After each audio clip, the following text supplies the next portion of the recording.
Popular YouTuber, songwriter, producer, and general cool guy Rick Beato recently released a video talking about the fact that he received a copyright strike on his YouTube channel for the first time. Now, the video is getting a ton of traction and interest because, of course, everyone loves Rick, but in general, it's talking about him as an educator, fair use, was it okay to get the copyright strike, what did he do in response to it, and so because of all of that, in today's video, I'm gonna give a lawyer's reaction to the Rick Beato copyright strike. And make sure you stay until the end, because if this happens to you and you receive a copyright strike, I want you to have the best tips, tricks in your back pocket of how to get that copyright strike removed. Hi guys, I'm Miss Crystal. I'm an entertainment attorney, public speaker, and author of How to Keep Your Dukes Up in the Music Business. I'm the owner of Dukes Up Records, and most importantly, I'm an independent musician. Don't forget to subscribe and turn on those bell notifications so you don't miss our weekly videos helping you with your music career, your music businesses, and getting you to that next level. If you are looking to get into the music business, and more specifically on finding out how to start your own record label, we just finished How to Start Your Record Label, which is an online course that we're going to be releasing in the next few weeks. It's the full A to Z guide, legal documents, marketing tactics, everything you need to know about having a successful record label. So sign up to get on our email list. The link is down in the description below. The video that I'm reviewing today is titled, I Got My First Copyright Strike, ... I'm Pissed. Now, Rick has since provided updates about kind of what's been going on, and I will key you guys into those as we go through the video, but because he kind of lays this out so perfectly with his perspective and kind of the history of his channel, I thought this was probably the best one to review for purposes of this video. So let's get into it. Hey everybody, I'm Rick Beato. I have a lot of videos that are demonetized. Many videos that are demonetized. If you look at this scrolling of my email, you can see hundreds and hundreds and hundreds of videos that are demonetized. And for those of you who don't know, when you get demonetized, it just means a number of things, but it means that you can't claim any ad revenue on the videos. Now, Rick is going to explain that the reason this is happening is because he's using copyrighted material that belonged to other people, and so there are companies and people who are collecting that revenue. So basically it just means Rick can't collect any of the monetization, someone else is, or some other company is. Well, what that is that some videos I might play clips of 5 songs, so it'll get 5 demonetizations. But that means that those 5 different artists will split the money of my video, all of the money. So I make no money, it all goes to them. And for those of you who don't follow Rick, his videos do very well. I think he has over 2 million subscribers at this point, and so his content is educational. He's looking at some of the best hit songs of our times and sometimes teaching things like, let's say, music theory or songwriting. And so he uses other people's copyrighted material often in his videos, and he's able to do that because of fair use, which we're going to discuss a little further in this video. Occasionally, I get one of these, which is a blocked video notice from YouTube. What that means is that the video is physically taken down. I don't get very many of those, but I usually will make a video about it if it's something that I think is important. I got one a couple months back, as you can see here, from Simon and Garfunkel for my What Makes This Song Great video that I did of theirs. And I didn't really say anything on here. It's the second video that had been taken down out of my series of 99 videos. I'm almost to video 100 on my What Makes This Song Great series. The other video was up. And Rick has noted that since this whole thing happened with the copyright strikes, and in fact, he ended up getting another copyright strike the next day, right? So he was saying, this is going to be my 100th video, and I've never had a problem. If anything, he gets demonetized, so someone else is claiming the revenue, or he'll get the video blocked. But there's a difference between actually getting a strike on the channel, because what happens is that if you get 3 strikes on your YouTube channel, you get the channel deleted. So it's a big deal, especially for someone like Rick, who has now 2 million plus followers. And, you know, of course, this is a huge part of what he does, his livelihood. And so, of course, getting that first strike, I'm sure was pretty traumatic. And then getting a second one the next day, I can't imagine. So 12, which was Fleetwood Mac. So I've had Fleetwood Mac, Simon and Garfunkel take videos down. But then today was a first. I saw in my email a really odd looking thing. What it was is this. This is a copyright takedown notice. I'd never seen this before. It says, your video has been taken down from YouTube. What Makes This Song Great? Episode 99, The Cars. It says, due to a copyright takedown notice that we received, we had to take down your video from YouTube. Then it says here, you received a copyright strike. Now, I've never gotten a copyright strike in 790 videos dating back to 2016. I've had videos blocked, but nobody ever has given me a copyright strike. Now, this even goes to a video that I've released on the channel previously talking about when you do cover songs on YouTube, right? So sampling versus cover songs, I'll make sure to link that down in the description if you guys want to check that out. But there are artists who make an entire livelihood of doing other people's songs. And then they'll release, hundreds of songs and they never get copyright strikes. They never get really into trouble. If anything, they kind of suffer the same kind of demonetizations, possibly getting a video blocked, right? So people can't watch it. At the end of the day, there's kind of this culture, right, of musicians and record labels that like when music is being talked about, like when music is being covered because it helps to promote the music. But in this case, there are obviously some people who don't want you using the music, some companies that don't want you using it. And so them filing and actually putting forth a claim to get your video essentially taken down, that's what this is. It is a copyright claim that was filed, resulting in a copyright strike. Goes on to say, you now have one copyright strike. If you get multiple copyright strikes, 3, we will have to disable your account.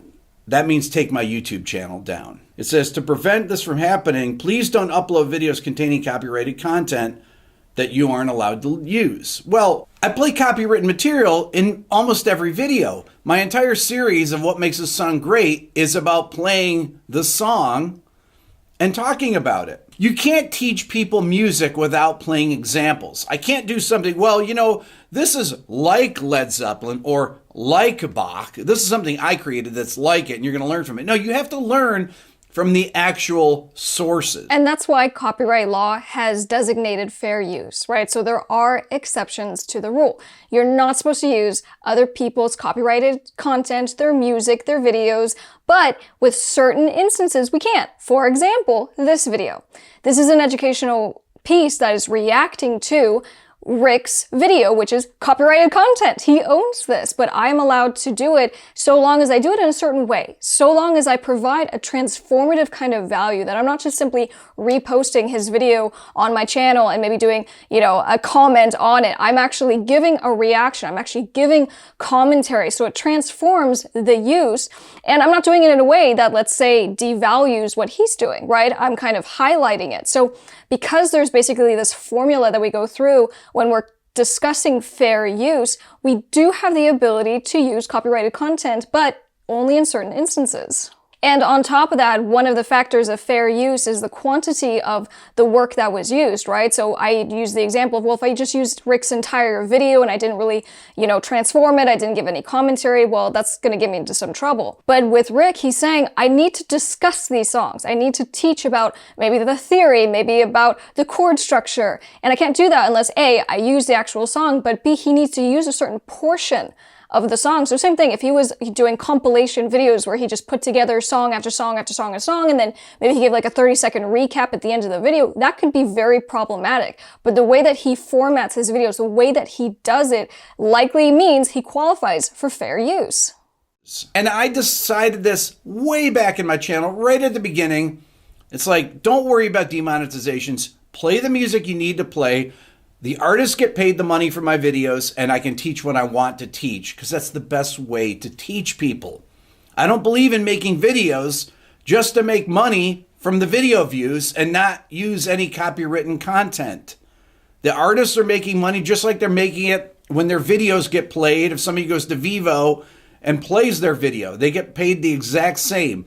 1 million views pays $1,200. The Cars video at 355,000 views made him probably about $350, $400. Of course, I don't have a problem with the artists making money from their songs. They should. Right? I don't claim fair use. I got on and testified in front of the House Subcommittee for Intellectual Property, and I can't remember if it was Senator Tillis or Senator Coons, but they asked me, how come you don't dispute some of these if they're fair use? Because I don't want to have my channel taken down. And he says, I don't claim fair use. It doesn't mean that he doesn't qualify for fair use. There's a reason that he's been able to do, I think he said almost 800 videos up until this point. This is the first time, well, first and second time, that he ended up receiving copyright strikes. He does qualify because he is an educator and he's doing it in such a way that he falls under that exception. But what he's saying is that I don't fight it. He goes, I'm not going to fight the demonetization. I want everyone to get paid. And quite frankly, I think Rick should probably be getting a portion of the earnings, right? That's not how it works. The other claimants are going to come and take all of the revenue from the videos. But in any case, he's saying, I'm not going to fight it. So that's the distinction here. He does qualify for fair use. Spent almost 5 years making 790 videos. And like that, you get 3 strikes and that's it. They literally take your channel down and you have no recourse. Just because somebody's sitting in... Well, and remember, we're going to talk about this, but as far as your recourse happens when you get that first strike. Your recourse happens when you get that second strike. You have the ability to file what's called a counter notice. It's a Digital Millennium Copyright Act, DMCA. You file a counter notice which allows you to now say it isn't a copyright violation, and here's why. And it goes through the YouTube platform. And so basically, this is something that's been built into the Copyright Act so that we can deal with this on social media platforms before we have to go to court and duke it out. So, one of the benefits is that when you do file, or I should say receive, a copyright claim or a copyright strike, there's information that is provided with that. It's the person who filed it, their name, their email, and typically their address. And so by getting the notice initially, of course, we're going to have a heart attack. It's going to be super scary, but we have the ability to not only file a counter notice, but to actually reach out and to try to get it resolved. Now, Rick is saying, I don't want to do any of that. I don't want to have a big fight about it. I'm not trying to go to war with anybody. And this hasn't been a problem up until now.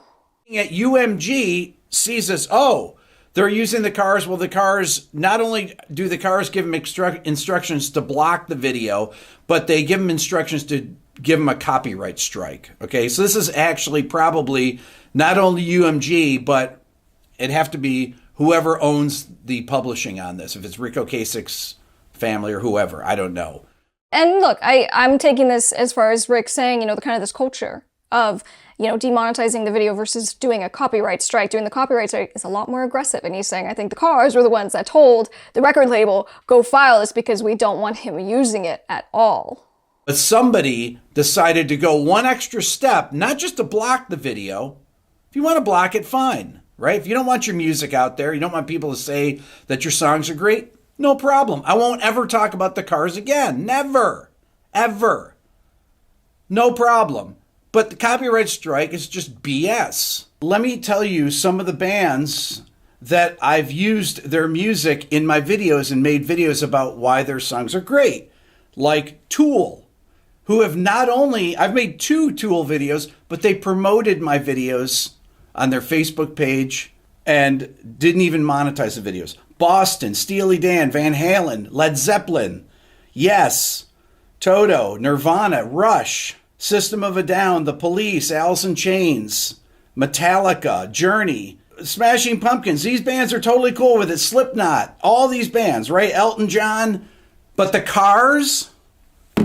Come on. The Cars? 99 videos. Fleetwood Mac, Paul Simon, and the Cars. That's it. Well, and you can understand why, right? When you have someone who is highlighting these phenomenal songs and saying that they're phenomenal songs and this is why we need to learn from it. And then also introducing the songs to a younger generation who've probably never heard of any of these bands. So you can understand why he probably hasn't received strikes or any real complaints, up until this point. But this copyright strike, the thing that's outrageous about it, usually you get a copyright strike if you dispute a claim and you lose the dispute. Then they can give you a copyright strike. This is just a copyright strike out of nowhere for no reason. I've never disputed a claim, ever. You see when that thing flashed down how many copyright claims I've had. I don't dispute any of them. Take the money from the video. One of the reasons that I haven't done many of the What Makes This Song Great videos lately, I used to do a couple a month at least, but I stopped doing them for a while because I didn't want to deal with this stuff. It's not worth it to talk about these historic bands. I mean, honestly, I thought with my channel, talk about these things, try to introduce new audiences, younger people, to these bands like the Cars, that are classic bands, that were great songwriters, that had important records. But they don't care about that. One of the things that it says in the email is that you can dispute it with the person that made the claim.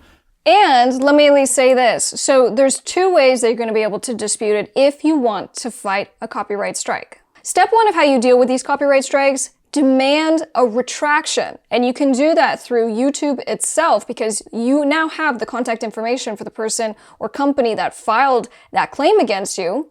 Or you hire an attorney and you make the demand. And I'll tell you what, half the time people getting in contact with my office is just because they want the letterhead. They just want to have that extra kind of fear factor of understanding that you have real representation, you have a real lawyer on the other side willing to have this fight, particularly if the claim was filed vengefully, particularly if the claim was filed and it was fake and now you have a strike on your channel. It's a huge deal. So doing it yourself is fine, but just remember that you can actually go through a law office and get a letter sent, which can be a little more aggressive and can have a favorable outcome in your favor. And step two is that if you can't get the retraction, at that point, you will consider filing a counter notification.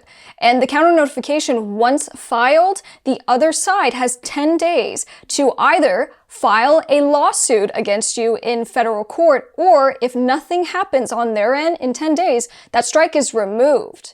So this is the way that you can get the strike removed. But remember, when you file a counter notification, you are saying and avowing that you have the right to use the music. So maybe you had permission, you got a license agreement, it's fair use. Whatever the basis is, you're saying, I'm entitled to use this copyrighted content, and then you file. And when you file, it is a vowed affirmation that you are making.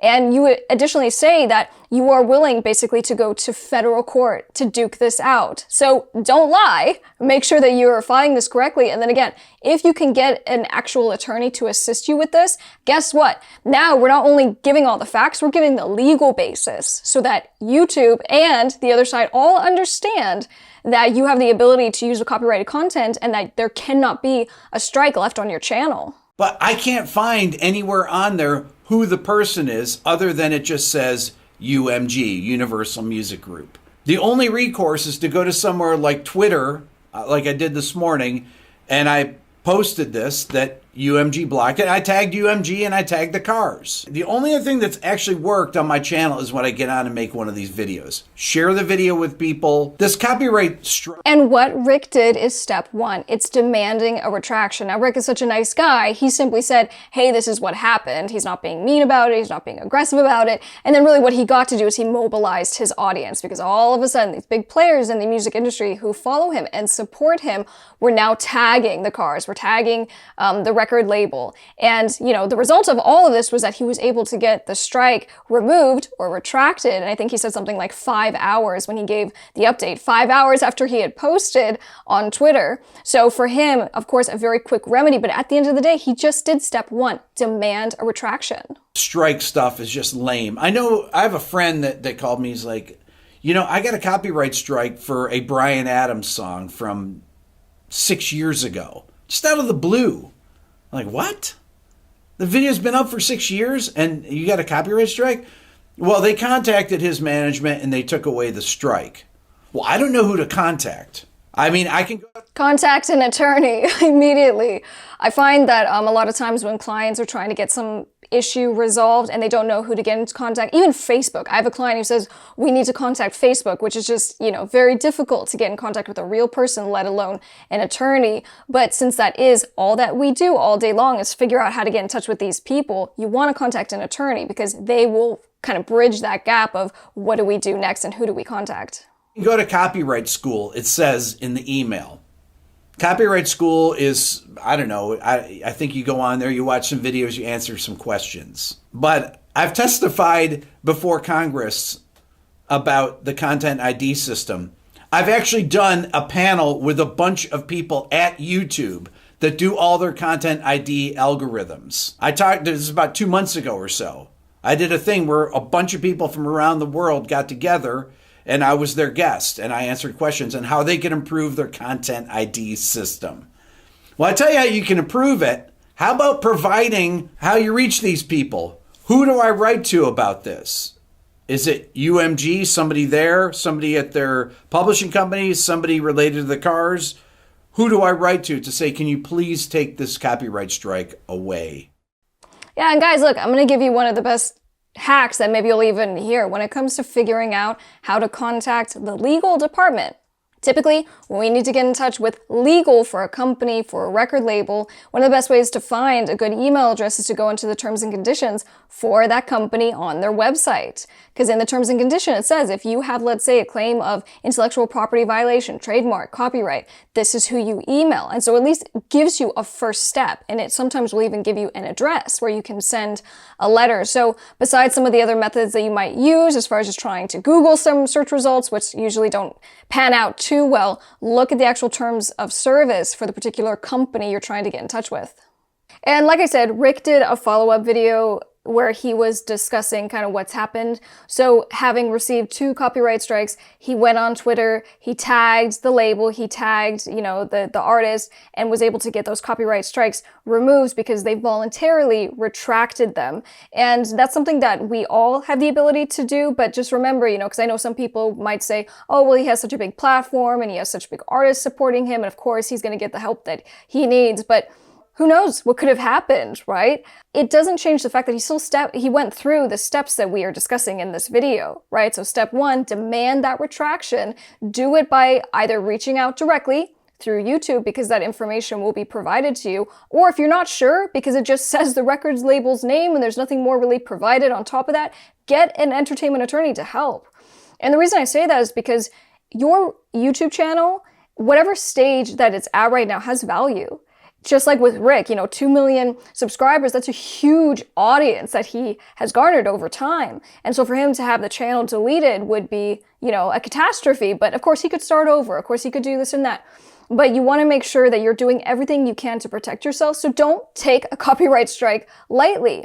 And then if you get to phase 2 or step 2 of actually filing a counter notification, if you can have help from an attorney, do that, because the stronger that we can make our arguments, the stronger that we can make our positions with legal arguments and being very clear with the facts and articulating what we want to say as concisely as possible, that's going to increase the chance and likelihood of success. And even from my personal experience, I received a copyright strike my first year of law school. And I remember I was kind of studying in one of the, the rooms, and it was regarding a music video that I had done, which was, so early on in my career. And the reason the person filed a copyright strike against this particular video was because he was dissatisfied with how he had been credited. And it just seemed so bizarre to me because I remember I reached out to him after receiving the copyright strike to say, what's going on here? Why did you file this? And he had said, well, I figured that I ended up doing more work on the production. And even though we agreed on who was going to get credited, this and that, I think I should have received this other credit. And A, I don't know why this wasn't discussed with me beforehand, but B, you don't file a copyright strike for basically a contract dispute or a credit dispute. So nonetheless, I just remember feeling very panicked because, I was building my channel and I didn't want to lose that, didn't want any problems. And so I filed my counter notice and I was able to get the strike lifted. But nonetheless, if you have a substantial following, it's a scary thing to have to go through. So I guess word of the day is understand that you have remedies, and I would not ever advise you to be complacent. I think that you should always have either your own know-how of how you're going to go through the process or have an attorney that you can call to walk you through it. And the thing is, this isn't new. We have a lot of YouTube clients that we represent who deal with this. And if you're using something that is, you had a license and then it wasn't communicated and now we're dealing through it because you got an automated kind of claim on the video. There's all kinds of situations, but at some point you just need to have an attorney by your side to help and just to make sure that you don't ultimately end up getting 3 strikes and then your channel is deleted. And also even for Rick, to the extent that he can diversify kind of where his content goes, maybe starting a second channel, maybe going to a different platform, because this was a very rude awakening, I'm sure, to have 2 strikes, you know, in just a couple of days, and, you know, you hit 3 and there goes your channel and poof, you're gone. You know, so for all those reasons, I think it was a good learning experience, not just for him, but I'm so happy that he shared it with everyone because A, it helped him get through it quicker, right? And just kind of bringing awareness to the situation. But B, it helped to teach a lot of lessons that we can all learn together. I definitely wish Rick Beato nothing but success. I know that he's just going to continue growing, inspiring, educating, and what he does for the music community and really such a younger generation is so cool. And so I want to see him, of course, not run into these issues and pitfalls. Definitely get an attorney, Rick. And yeah, keep inspiring. And if you're interested in checking out some of my music, just search Miss Crystal on all music platforms. I just released my new album, Dangerous Daughters, as well as my new music video, Holy Water, which I'll be sure to link at the end of this video. Don't forget to come say hi on social media. It's always cool to meet you guys. I'm gonna get out of here, but thank you for watching. Don't forget to subscribe, turn on those bell notifications so you don't miss any videos from your new favorite redhead. I'll see you on the next one. I'm Miss Crystal. Bye.